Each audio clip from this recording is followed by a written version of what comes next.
आज हम देखेंगे एक नई कहानी जिसका नाम है गरीब का जादुई ढाबा। एक गांव में सूरज नाम का एक गरीब व्यक्ति रहा करता था जो अपने छोटे से खेत में काम करके अपने परिवार का पालन पोषण किया करता था। एक दिन, भैया मुझे बहुत जोर की भूख लग रही है, देखो ना चुन्नी रीनू सब ढाबे में बैठकर खाना खा रहे हैं।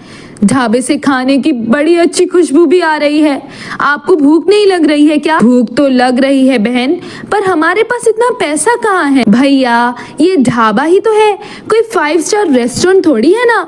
माँ ने हमें सुबह 100 रुपए तो दिए थे, आपने खर्च कर दिए क्या? नहीं बहन, मेरे पास भी 100 रुपए हैं। तो चलो ना फिर भैया, हम दोनों अपने पैसे से खाना खा लेते हैं। दोनों भाई बहन अंदर चले जाते हैं। काका हमें रोटी और पालक पनीर देना। अभी लाया बेटा, पर तुम दोनों के पास पैसे तो है ना? हाँ काका, हम लोग पैसे लेकर आए हैं, आप हमारा खाना लाएं बस। हमें बहुत जोरों की भूख लगी है, बहुत अच्छी अच्छी खुशबू आ रही है और साथ में देसी घी की रोटियां भी है।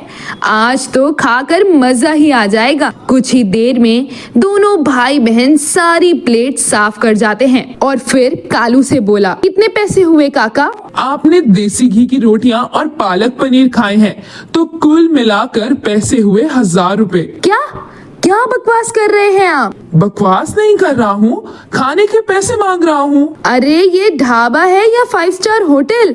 इतना महंगा तो खाना शहर के रेस्टोरेंट में भी नहीं मिलता। हमने तो सोचा था इस ढाबे में खाना और ढाबों की तरह ही मिलता होगा। तुम्हारा दिमाग तो ठीक है, जानते भी हो ये ढाबा किसी ऐरे गैरे का नहीं है, जगन भाई का है, जगन भाई का। अरे जगन भाई के ढाबे का खाना खाने तो विधायक से लेकर मंत्री तक सब आते हैं।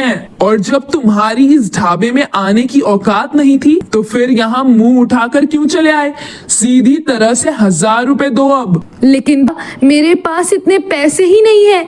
1000 रुपए तो माँ हमें पूरे महीने में भी नहीं देती, हम कहाँ से लाएंगे? तभी ढाबे का मालिक वहाँ आ जाता है। अरे कालू, ये दोनों बच्चे तो सूरज के हैं ना? जी जगन भाई, ये दोनों बच्चों ने पेट भर भोजन किया लेकिन ये पैसे नहीं दे रहे हैं। जगन क्रोधित होकर बच्चों के पास आकर बोला, क्या रे, जब जेब में पैसे नहीं थे तो फिर खाने के लिए यहाँ क्यों आ गया? यहाँ मुफ्त में खाना नहीं मिलता है, पैसों का मिलता है। चल पैसे निकाल अब। अरे भैया मुझे क्या पता था कि आपके ढाबे का खाना इतना महंगा मिलता है। मैं तो इस ढाबे को भी और ढाबों की तरह ही समझ रहा था। तो ये तुम्हारी दिक्कत है, मेरी नहीं। तुम्हें यहाँ आने से पहले मेरे बारे में लोगों से पूछ लेना चाहिए था। अब सीधी तरह से अपनी जेब से 1000 रुपए निकाल कर काउंटर पर रख दे, नहीं तो मैं तुम्हारी चमड़ी उधेड़ दूंगा। देखिए मेरे पास अभी इतना पैसा नहीं है, आप ये 200 रुपए रख लीजिए और हमें कुछ दिनों की मोहलत दे दीजिए, हम धीरे धीरे करके आपके सारे पैसे चुका देंगे। अब मैं लोन बांटने के लिए नहीं बैठा। इतना कहकर जगन ने बच्चों को जोरदार धक्का दे दिया। जगन और कालू बच्चों को बुरी तरीके से पीटने लगते हैं। उन दोनों ने बच्चों के कपड़े भी फाड़ दिए और उन्हें धक्के देकर अपने ढाबे से बाहर निकाल दिया। शुक्र मना कि तुम दोनों से मैंने अपने ढाबे के गंदे बर्तन नहीं साफ करवाए, क्योंकि तेरे जैसे भिखारी के हाथ मेरे ढाबे के गंदे बर्तनों से भी ज्यादा गंदे हैं। इसलिए पीट कर तुझे छोड़ रहा हूँ। आज के बाद कभी मेरे ढाबे के आसपास भी नजर मत आना। दोनों बच्चे रोने लगे और अपने घर की ओर चले गए। घर पर बच्चों की हालत देखकर उनकी माँ हेमा बहुत भावुक हो गई। आपको क्या जरूरत थी उस ढाबे पर खाने की बेटा? हमारे सारे दोस्त ढाबे से खाते थे, हमें क्या पता था कि उनके ढाबे का खाना इतना महंगा होगा। माँ, वहाँ पर गांव के बहुत सारे लोग मौजूद थे जो हमें मजाक उड़ाने वाली नजरों से देख रहे थे। अरे सत्यानाश हो उन गांव वालों का जो आप दोनों को मार खाते हुए देख रहे थे। उनमें से किसी से भी इतना नहीं हुआ कि आप दोनों को पिटने से बचा लें। लेकिन आप चिंता मत कीजिए, मैं इनकी शिकायत मुखिया जी से जरूर करूंगी। तुम सही कह रही हो हेमा, मैं कालू और जगन को छोड़ूंगा नहीं। अगले दिन सूरज अपनी पत्नी हेमा के साथ मुखिया के घर पर चला गया और सारी घटना मुखिया को बता दी। तो मुखिया ने सारी बात सुनकर कहा, इसमें दोष तो तुम्हारे बच्चों का है। सारा गांव जानता है कि जगन के ढाबे का खाना और ढाबों के खानों से बहुत महंगा है, क्योंकि उसके ढाबे का खाना अच्छा बनता है। जब तुम्हारे बच्चों के पास पैसे नहीं थे तो उन्हें क्या जरूरत थी ढाबे पर खाना खाने की? ये क्या मुखिया जी, आप तो जगन की तरफदारी कर रहे हैं। तरफदारी नहीं कर रहा हूँ हेमा, जो सच है उसका साथ दे रहा हूँ। अगर इनके पास पैसे नहीं थे तो क्या वो मेरे बच्चों को कुछ समय की मोहलत नहीं दे सकते थे? उन्हें पीटने का अधिकार किसने दिया? हाँ, ये बहुत गलत किया जगन ने। लेकिन तू चिंता मत कर हेमा, इस बारे में मैं जगन से जरूर बात करूंगा और कालू के कान भी खींचूंगा। वो सभी अपने घर लौट आए। मुझे नहीं लगता कि मुखिया कुछ करेगा। साफ साफ दिखाई दे रहा था हेमा कि मुखिया कालू और जगन के पक्ष में बोल रहा था, लेकिन मैं अपने बच्चों का अपमान का बदला जरूर लूंगा। मैं चुप नहीं बैठूंगा। तो आप क्या करोगे जी?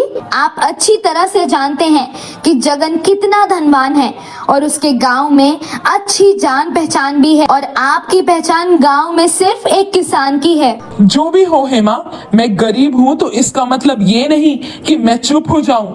आज अगर मैं चुप हो गया और कुछ नहीं किया तो गरीबों के मुंह पर एक तमाचा होगा।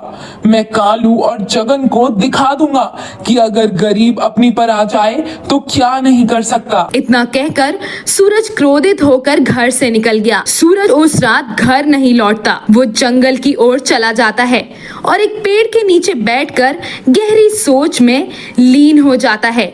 अचानक उसके कान में एक आवाज आ जाती है, बेटा, तुम इतनी रात इस जंगल में क्या कर रहे हो? सूरज देखता है, उसके सामने एक साधु बाबा होते हैं जो हाथ में एक थाली लिए हुए होते हैं। बेटा, तुम्हारा चेहरा देखकर मालूम होता है कि तुमने सुबह से कुछ नहीं खाया, इसलिए लो ये थाली। सूरज देखता है, थाली में उसकी पसंद की सब चीजें थी। उसकी आंखों में आंसू आ जाते हैं। बाबा, मैं ये खाना नहीं खा सकता। पर क्यों बेटा, तुम्हें भूख नहीं है क्या? और तुम इतने दुखी क्यों हो बेटा? तुम अपना दुख बताओ मुझे, मैं तुम्हारी मदद जरूर करूंगा। सूरज बाबा को उसके बच्चों के साथ हुई सारी बात बताता है। बेटा, तुम पहले खाना खा लो, फिर मैं तुम्हारी मदद करता हूँ। मुझे तुम्हारी बात सुनकर बहुत दुख हुआ। सूरज को बहुत भूख लगी थी, इसलिए उसने सारा खाना खा लिया। तो बताओ बेटा, तुम क्या चाहते हो? बाबा, मैं बस चाहता हूँ कि एक ऐसा ढाबा खोलूं जहाँ हर गरीब सिर्फ 10 रुपए देकर अपना मनपसंद भोजन कर सके और साथ ही उसके साथ अपमानजनक व्यवहार न किया जाए। ये सुनकर बाबा बहुत खुश हो जाते हैं। बेटा, मुझे तुम्हारे विचार सुनकर बहुत अच्छा लगा, वरना यहाँ जो भी आया हमेशा अपना लालची स्वभाव दिखाता था। पर तुम पहले व्यक्ति हो जिसे गरीबों की भूख और सम्मान की चिंता है। बाबा सूरज को एक थाली देते हैं और कहते हैं, ये जादुई थाली है। तुम इस थाली के सामने खड़े होकर जिस भी व्यंजन का नाम लोगे वो स्वयं थाली में आ जाएगा। और याद रखना, जब भी तुम 10 रुपए से ज्यादा पैसे ग्राहक से वसूल करोगे, उस दिन थाली का जादू खत्म हो जाएगा। अगले दिन हेमा और सूरज अपने घर के आगे चारपाई लगाते हैं। फिर सूरज थाली के आगे खड़े होकर तरह तरह के व्यंजन का नाम लेता है और कुछ ही समय में पूरी थाली व्यंजनों से भर जाती है। हेमा उन व्यंजनों को लेकर ढाबे में बैठ गई और सूरज आवाज लगाने लगता है। कुछ क्षण बाद एक गरीब व्यक्ति दौड़ दौड़ कर आता है। अरे वाह, यहाँ तो बड़ी अच्छी खुशबू आ रही है। यहाँ ढाबा कब खुला भाई? आज ही खुला है भाई, और आप पहले ग्राहक हो हमारे। अच्छा, तो यहाँ खाने को क्या मिलेगा? भाई, आपको जो खाना है आप बताओ, हमारे ढाबे में सब कुछ बनेगा। वाह, तो आप दाल तड़का और घी वाली रोटी लगा दो जल्दी से। सूरज ने फटाफट ऑर्डर वाला खाना लगा दिया। व्यक्ति ने खाना खाया और कहा, वाह, मैंने दाल तड़का इतने ढाबे में खाया, पर इतना स्वादिष्ट तड़का पहली बार खाया है। इस ढाबे की तो बात ही अलग है। चलो बताओ भैया, कितने पैसे हुए? 10 रुपए भाई। क्या 10 रुपए? क्या बोल रहे हो? हाँ भाई, सिर्फ 10 रुपए। और भाई आप अपने परिवार वालों को, दोस्तों को और सभी गरीब भाई बहनों को भी यहाँ के बारे में बताना।